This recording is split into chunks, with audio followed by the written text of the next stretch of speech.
Namaskar. Oh, it works. Ladies and gentlemen, why did I agree to talk about the changing face of globalization? That was the title I was given, and I rather foolishly agreed. Now, I'm a diplomat. My job is to understand and interact with the people in the country to which I'm posted, and also to represent my country to you. And one of my tasks in India is actually to meet what we call the next generation of Indians. There are a lot of you. You are increasingly important in the world, and indeed, the decisions that your generation takes actually may determine how the world responds to common problems we face.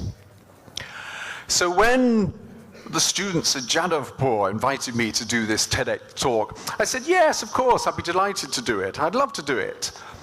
But then the emails started to appear from some of these people on the side here, and I realized that they were serious. And then I got an email that said, can you please present your script and we're going to film you? And I suddenly thought, oh my goodness me, I'm going to have to be serious. And then just now, to cap it all, I had to sign a piece of paper. So really I am stuck on a really quite difficult topic in front of an audience, a really serious situation. So I think the first thing I'd say to you this morning, my first piece of wisdom, if I may, to pass on to you is, think very hard before you speak about a really difficult subject. But I'm British, as you've heard. I like a challenge. We have a fantastic tradition of public speaking and debating, and what better way to engage the next generation than to take part in this event, even if I'm using a script, because I'm a little bit nervous and I haven't done one of these before. TED Talks usually have speakers like the previous speaker who are confident, articulate, and have clear answers.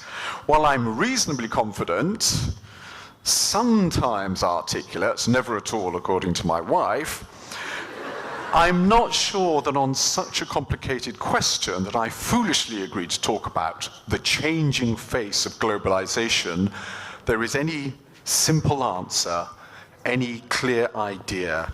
So my aim today, rather cheekily and I hope diplomatically, is to play a little bit with the ideas about globalization that will allow you to come up with your own answers, and not necessarily on globalization.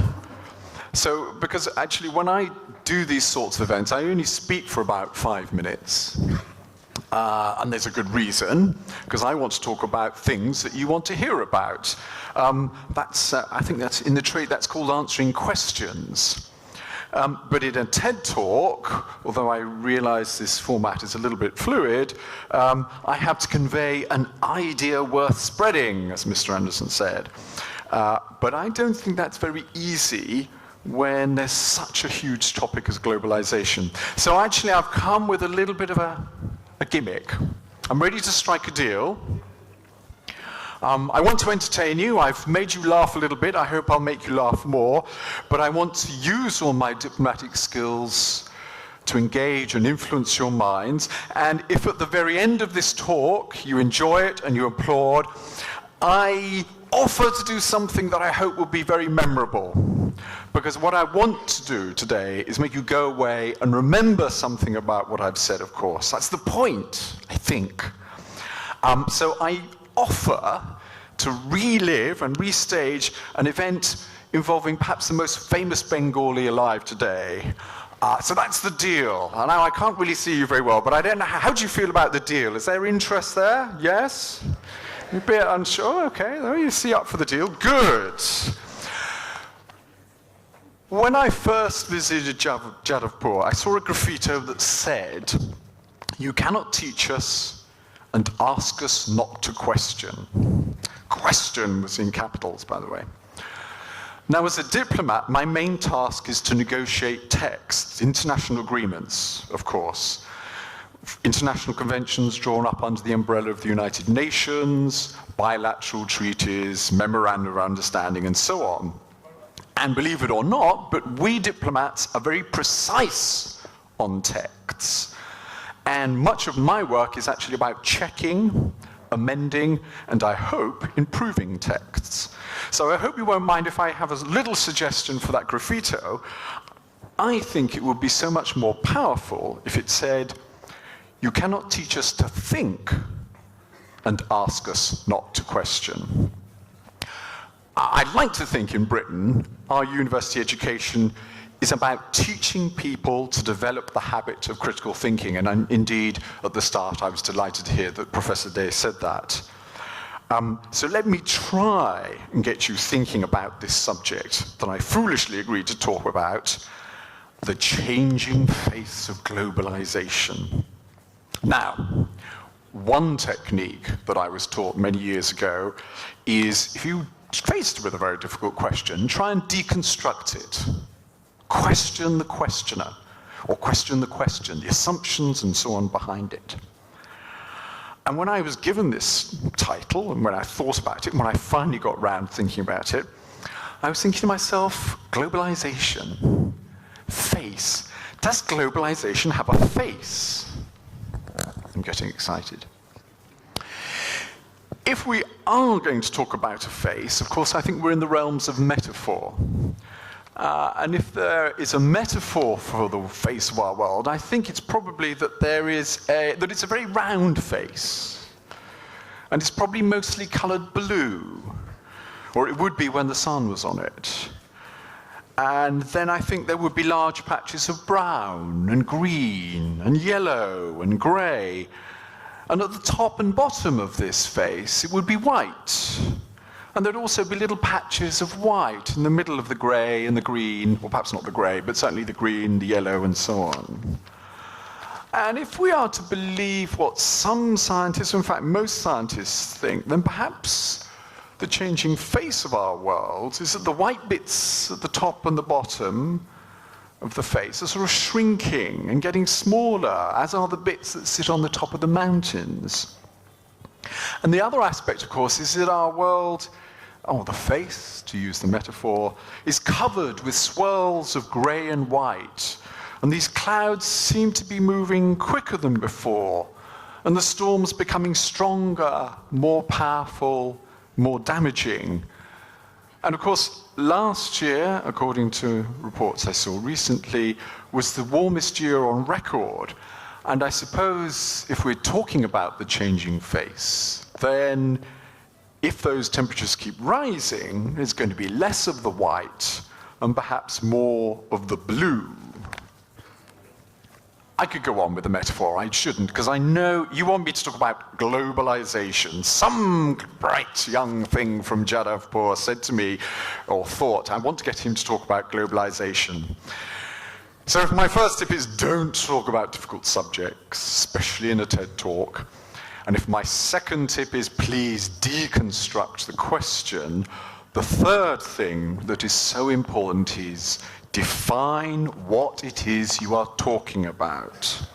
What is globalization? If we're going to use the word, we should be very clear what we mean. Don't you think? Now, I'm British, so I think of it as with an S. If we're American, you might think of it as a Z. In the emails I got from Jadavpur, I see they used an S, so I'm very pleased. But the definitions, there's the rub. It talks a lot about, or many of the definitions talk about a process of international integration arising from the interchange of worldviews, products, ideas, and other aspects of culture. Fair enough. Another definition I found, the process by which businesses or other organizations develop international influence or start operating on an international scale. Quite different, I think, and there's obviously much more about economic as opposed to social. And then those bright sparks from the International Monetary Fund in the millennium year, in the year 2000, actually identified 4 aspects of globalization: trade and transactions, capital and investment movements, migration and movements of people, and the dissemination of knowledge. Well, that's a small subject then, isn't it? Oh, that's simple. Thank you. I actually quite liked a definition I found from the BBC, actually a schools brief. And if any of you ever got on the internet, I do recommend look at the BBC schools briefs. And it came up with: globalization is the process by which the world is becoming increasingly interconnected as a result of a massively increased trade and cultural exchange. Which I think probably we think more now of trade and investment flows, but anyway, I liked that. But we still come back to the point. What is the problem with globalization? What are we talking about? Are we talking about the integration, interconnectedness? Or are we talking about the economics, the politics, and the culture? Or is it the cricket? Now, in my lifetime, I think the greatest change, if I can pursue the interconnectedness point, the greatest change has been through the development of digital communications. And I'm sure that the scientists amongst you will know very well Moore's law. He was, I think, an IBM scientist or a researcher who predicted many years ago, 1965, the power of computing would double every year. His law was actually not so much a law, but a prediction, a projection, which more or less has been proven to be reasonably accurate. Whether it's a year, 18 months, 2 years, I don't know. But to put it in context, in my lifetime, in 1969, the Apollo guidance computer that used to control Apollo 11, the Apollo 11 spacecraft that was the first to land men on the moon, had a memory of 64 kilobytes. Yesterday, I posted a short Vine on Twitter, a short video, 15 seconds, that was a 31 megabyte file. It took me about 2 seconds, give or take. The rapid increase in computing power allows us to transfer data at the push of a button to anywhere in the world. And with the development of 3D printers, we can even recreate objects anywhere, anytime, by anybody on the planet. Except that I've noticed when I get close to a 3D printer, somebody tells me, don't touch it, don't touch it. This new digital technology has disrupted economic models, and I've been in Calcutta for I have been in Calcutta for 6 months. But I'm very aware that there's a completely new model of taxi service, I'm sure all of you used it, Uber and Ola, that is competing with the dear old yellow Calcutta Ambassador taxi. And as part of that wonderful interconnected digital world, we're now actually bombarded. We're in an information-rich world. It comes at us on our desks, through our computers, through television, through the mobile phone, that mini computer. And we think, or we see things happening all over the world instantaneously. Or we think we can, because in fact, of course, information is produced by you and me, and a lot of it is opinion, and it might actually contain quite a lot of prejudice or conspiracy theory, and there's some that's even false news. In fact, according to some, the internet is full of cats, dogs, pornography, sport, and everything else under the sun. And it's worth thinking, to my mind, there's been the great hullabaloo recently about false news. This is not new. False news has existed as long as humankind has communicated with one another. I'm not sure about the equivalent story, but in our Western classical tradition, we have the story of the wooden horse of Troy, where the Greeks showed the Trojans, yes, we really are not going to besiege your city anymore, and they left behind the wooden horse. That was just really false news. Of course, inside were Greek soldiers who, when the Trojans stupidly took the horse inside their city, they burst out at night, opened the city gates, and the Greeks all came and massacred the Trojans. And of course, the other thing that we talk about in terms of news is that now we have so many sources of information. We can choose what we read, what we watch, what we listen. And we may think we are hearing about the world, but actually what we do so many times is we edit out the many things we don't like, we don't agree with, or we don't accept. So I've been talking a lot about the digital revolution, and this is probably, to my mind, the biggest cause of globalization. And it may be that actually other speakers talk so much more about the effects of globalization, the rapid transfer of money around the world through those digital networks, and then the presence of multinational companies, the creation of more international law that put limits on the powers of nation states. And I understand that for some people, this interconnectedness is a major threat to their lives, a threat to their way of life, their culture, their belief systems. We're living perhaps in a more increasingly homogenized, standardized world.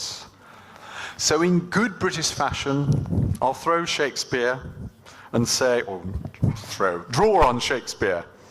There is nothing either good or bad, but thinking makes it so. There is not going to be any turning back of the technology. Rapid digital communications are here to stay. But what is important is how we, and above all, you, react to these changes. How you adapt to the technology. And you're much better than I am. I'm old. I need my sons to show me how to use WhatsApp. How you respond to all those international threats, climate change, international terrorism, and so on. But you have one great advantage that's similar to my country. And I think some of you will remember or heard of that just over 6 months ago, my country voted for change. We voted to leave the European Union. And I think one of the main reasons that we voted is that we have a very strong tradition of democracy, the principle of parliamentary sovereignty. We want to hold our governments to account for what they do in our name. And the problem with Europe was that the supranational institutions, as those created by the European Union, sat very uneasily with our political traditions. You in India are have the same, I think, mindset. You too have a democratic tradition, and I've heard in my brief time in the country the weight on your politicians of incumbency factor in union and state government elections. If you are dissatisfied with your political leaders, you can vote for change and vote them out. And that is a fantastic power that is important that we all exercise. Oh, that's got you very serious. To return to my original point, I don't want you to agree with me. I'm British, you're Indian. There's a bit of a history there.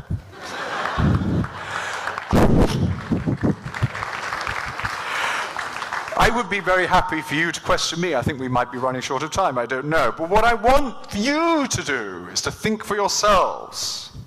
Deconstruct the questions you face.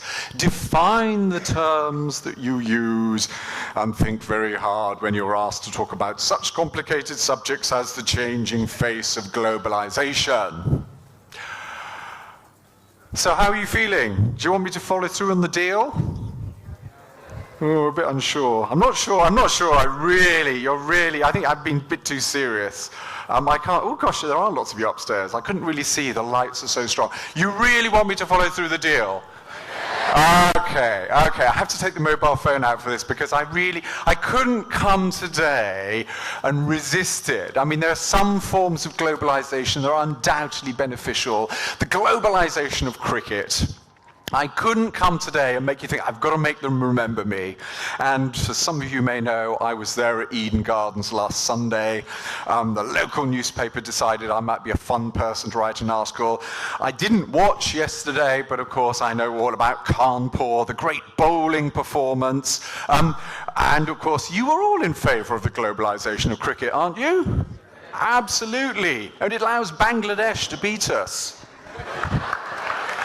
And who knows, very soon, if they keep going on and say, it'll be Afghanistan next, when Nepal, when Bhutan. You have been a fantastic audience. You've been very calm. You've been really quiet. I hope you've enjoyed my tips on how to deal with difficult subjects. But I will leave you with one final thought, because I couldn't be here today without recreating that moment. That famous Bengali, of course, was Surav. Lords in 2002. I'm a diplomat. You're going to get the jacket. You're not going to get the shirt. Wait. So as long as you applaud, thank you for being such a good audience. As long as you applaud, I will throw around my jacket over my head and say, thank goodness for cricket. Thank you. Yeah.